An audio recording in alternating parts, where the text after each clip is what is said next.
Hello, welcome my কিচেনে। আজকে recipe নিয়ে চলে এসেছি দই পটল।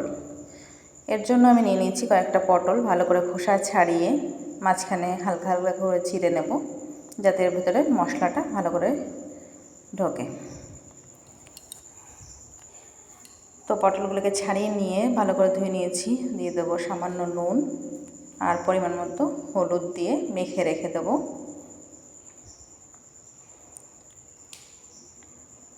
এই রেসিপিটা সবার জন্য প্রিয়। মশলার জন্য নিয়ে নিয়েছি কালো সর্ষে 2 চামচ, 2 চামচ পোস্ত দানা, 4টে কাঁচা লঙ্কা, 4-5টা কাজু, হাফ চামচ গোটা জিরে, 4-5টা কিশমিশ। এগুলোকে আমাকে বেটে নেব। বেটে তুলে নিয়েছি বাটিতে। কড়াইতে দিয়ে দিলাম সর্ষের তেল।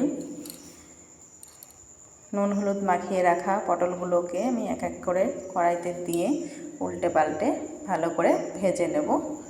যতক্ষণ না সফট হচ্ছে ততক্ষণ আমি এটাকে ভাজবো। ভাজা হয়ে গেছে, নামিয়ে রাখবো।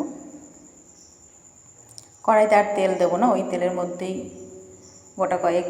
গোটা জিরে আর 2টো শুকনো লঙ্কা দিয়ে ফোড়ন দিয়ে মশলা করে রাখা পেস্টটা আমি দিয়ে দেবো। কিছুক্ষণ নেড়ে চেড়ে টক দই দিয়ে আবারও নেড়ে নেব। স্বাদ মেনটেন করার জন্য অল্প পরিমাণ চিনি দিয়ে দেবো।